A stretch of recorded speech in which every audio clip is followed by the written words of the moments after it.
My name is Gasia, Mikaelian, and I'm coming to you from KTVU Fox 2 News in the San Francisco Bay Area. We're talking about how very young children are affected by COVID. I'm happy to welcome to this discussion Pediatrician Dr. Neel Patel. Thanks for being with us.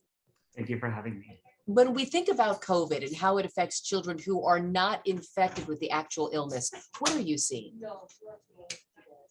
So for children that are not infected by COVID, there are a lot of course, secondary side effects that can affect a lot of every aspect of their life. I think that today we're here to talk a little bit about how it affects their regular and normal development, which we do see in different ways. It's interesting. I mean, I'm 46 and I am old enough to have the view of this too shall pass, right?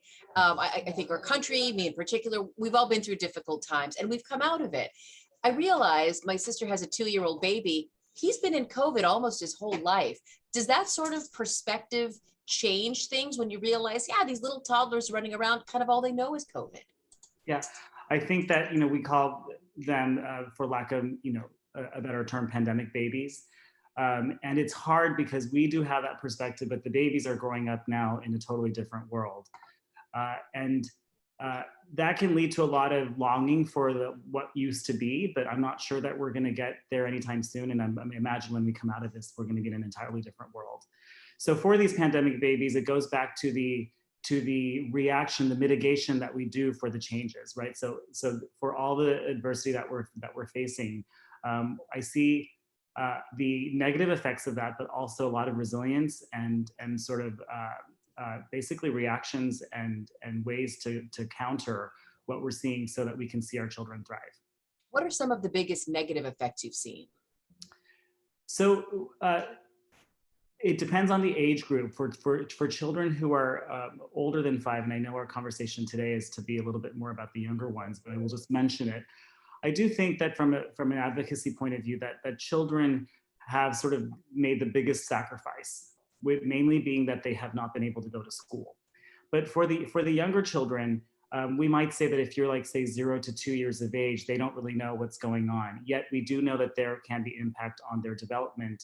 A lot of secondary effects to the fact that parents are home or are not home to be there with their very young ones. But I'll just focus a little bit on the 3 to 5-year-olds, maybe 2-year-olds for kids that would have normally gone to daycare or to preschool. We've known that that they have had less access to daycare or to basically alternate ways to be stimulated because they're generally home. Home usually in a safe way with parents or with grandparents, but they have not been able to socialize with even their own friends, say, or their own peers, or in a school setting. So that's one way where, and then therefore then it affects their ability to speed up or stimulate their development. I'm guessing you hear from a lot of parents of young children who are worried that their little ones aren't talking when, let's say, their little brother had full sentences by age 2. Yeah, it comes 2 ways. One is just simple socialization. So that's actually the first thing that I see, is that a lot of these kids who that if you go back to pre-pandemic, stranger danger, and just being afraid, crying when they see a stranger, that happens more typically like at the 9 to 12 months. And we're seeing kids that are older, right? 2 years old, 2.5, who are experiencing those same fears because they really haven't seen anybody up until then. And so that's one way. And then there is the aspect of development in speech, which we can get into, but it's hard to say that being home or the pandemic is the only reason why, if a child is being delayed, that they're actually delayed. For parents who are very nervous that, I've seen, let's say my baby nephew the whole time and I'm masked. He doesn't even know that I love him. He can't tell I'm smiling. Thankfully, you've had a different experience. Yeah, the story that I'd like to share with my families and also with anybody and you all is that I see a lot of 6-month-old babies for their well child check. And it's really fascinating and actually quite uplifting in this pandemic that despite the fact that this is a 6-month-old child that the whole time that I have known this child, I have been in a mask. But 6 months is about the time where babies are now smiling, not just reflexively, but in reaction to something. And even though I am smiling behind the mask, they smile back. And it proves that when you actually dive deeper about the way we communicate, there is a lot more to it than just visual, the visual piece of communication. There is, the twinkle in your eye, the tone of voice that you use, what you say when you're smiling, that even little babies seem to pick up on, which is quite uplifting. So that's my story for babies, that you can communicate despite the mask. So what do you tell parents who still come to you very nervous, very upset, very fearful that, their child isn't developing the way that he should or he could? Yeah, so the first thing I'd like to do is give reassurance. I mean, if your child you feel is not developing, then we have to address that in the way necessary. But I first try to really validate that within this pandemic, that the interaction, so say it's mainly with parents and close family members, whoever's in your social bubble, that amount of interaction that you've had has been much greater than what it would have been without the pandemic. So don't discount all the socialization and developmental stimulation that you're providing. Even though it's with fewer people, it still should be able to support a child's development, especially in those early years. And then, yes, there is more to it than just development. Once you have, say, speech, you also want to be able to use the speech. And that's where being around people and having the opportunity to actually implement the speech or use the speech to then do more complex social interaction, that's what's sort of missing. And then what I tell families is that try to just take, there's a lot of concern right now because of the pandemic and maybe even the Delta variant now, is just try to expand your social bubble by a little bit. Make sure that there's a child or other children that your child could be exposed to, but sort of one step at a time. What's the value in having a child around other children, or even with an adult who's not that child's parent or grandparent? Yeah, right. The value of a child, especially say 2 to 5 years of age, and sometimes that comes with play groups, or it could come with story time at the library. It could come with actual going to preschool or a daycare. The value of it is that it allows a child to have more complex interaction and really develop their speech, and the simple fact that they get to socialize and understand how to use that speech. Right. It's a hard, I mentioned that I have a little sister who has a 2-year-old, and 6 months ago he had never gone to preschool or daycare. He was largely with my parents or with her and her husband. And she was worried. She's like, I feel like he should have some words and he's not really talking.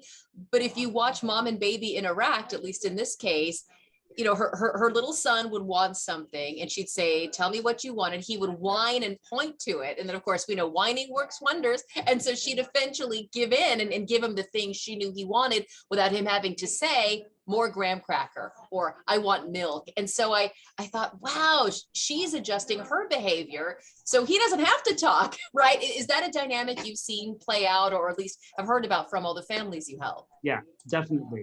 And these are things that parents want. They want to have their child around more people than just themselves, because you do, at the end of the day, it's just you and your child, or grandparents and their child, and they don't have the complexity. I guess what I like to say is that when you're around other kids or even other adults, it brings a sense of like a richness to the interaction, and basically more variability. So which is what children need. And the way I like to also then sort of crystallize that is that from the 2 to 5 age group, the actual neurons, the connections that your brain is making, it's wild, right? That they're making so many different connections, and that would be what would be then lacking, I guess, with the minimal interaction. There's a lot of hope that if it's not happening in these 6 months, it can happen in the next 6 months. A lot of us we're in this position because we're trying to stay safe. So there is hope to that, but I think it's really important that when to push ourselves to increase the interaction as much as possible by going a little to play groups that are mitigated, that have physical distancing or in this case, I think a lot of in places where there is masking, right? So thankfully we do mask around here a lot. And I think that goes a long way to being able to participate in different activities. You touched on a struggle that I think many parents of young children are having, because I've heard so many of them say, look, I know my baby is safe if she's at home with just me. And you're asking me to turn that baby loose into a world where, masking should be happening, physical distancing should be in place, but we've all been to preschool, right? And we know that that's very, very hard to enforce. How do you counsel families and parents in particular to sort of weigh those two options of, if she's home with me, she's safe, but then if I do send her out, she's getting all this developmental richness that I frankly can't give her? Yeah, I mean, at some point we have to make a decision about what is the next step, and how do we live with this. I always like to also talk about, safety starts with the community, and if the community prevalence, which goes up and down for COVID, but if things are better in the community, then things are likely going to be better everywhere. The value all parents, I think, will appreciate the value of sending their kids to daycare or stimulating them more. And I think as a pediatrician, I'd like to say that it is important enough it's always about risks and balances. And so I do encourage families to push themselves just a little bit to what is comfortable. So for instance, if you can't do 5 days of daycare or preschool, consider 1 day a week. If you can't do it, if you can't do preschool, consider some sort of activity that is outdoors. And then with sort of a strategy, depending on how the pandemic goes, to slowly increase it. Got it. And doctor, for all those who are wondering, I joked, I'm 46. I've been through stuff, right? I know more stuff is coming even outside of this pandemic. When you look at very young children, are children resilient? Absolutely. Right. I mean, I think that for those of us that are parents, and even for those of us that are not, children have one of the reasons why I'm a pediatrician, have this sense of innocence and an ability to sort of filter out all the garbage that we feel, and they're pure and innocent and definitely resilient, and can actually inspire us, right, to and be the reason why we want to not let things cloud us, so that we can actually do what is needed. I know a lot of children have been living in households where there is a lot of stress over, mom or dad lost a job, stress over mom or dad got sick at work, stress over we can't fly across the country to see grandma and grandpa. Yeah. How does that stress affect children? So we've seen a lot of that, especially in the older kids, of the mental health aspect. With the children, 0 to 5 or 2 to 5.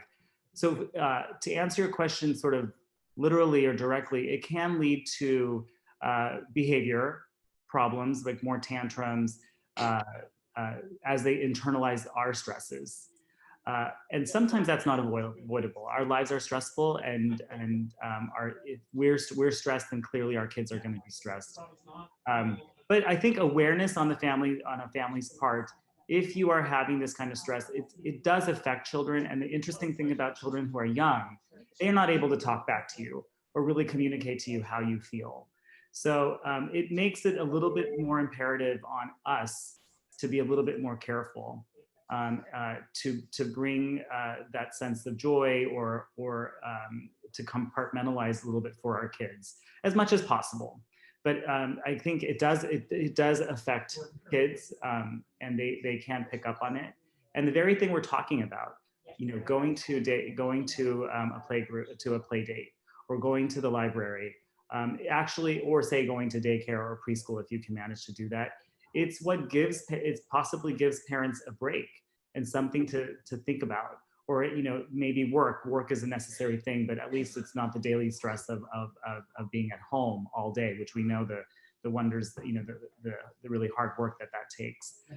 So I would say that it's even more reason to do some of the things that we're talking about so that we can bring some balance into the home. I took so I'm obviously back in the newsroom now, but I was working from home for about 14 months. I have two boys, 11 and 12 years old. And, they weren't going to school. Mommy wasn't going to work. So we were all of us all together, and there was work stress, kind of the normal work stress, and then the additional pandemic work stress. And I actually, probably for the first time ever in their young lives, I said to them, look, I'm really stressed out by work. And I'm sorry that you have to see me kind of grumping and, kind of around the kitchen. And I said, it's nothing you guys did. And it's nothing that's in my direct control.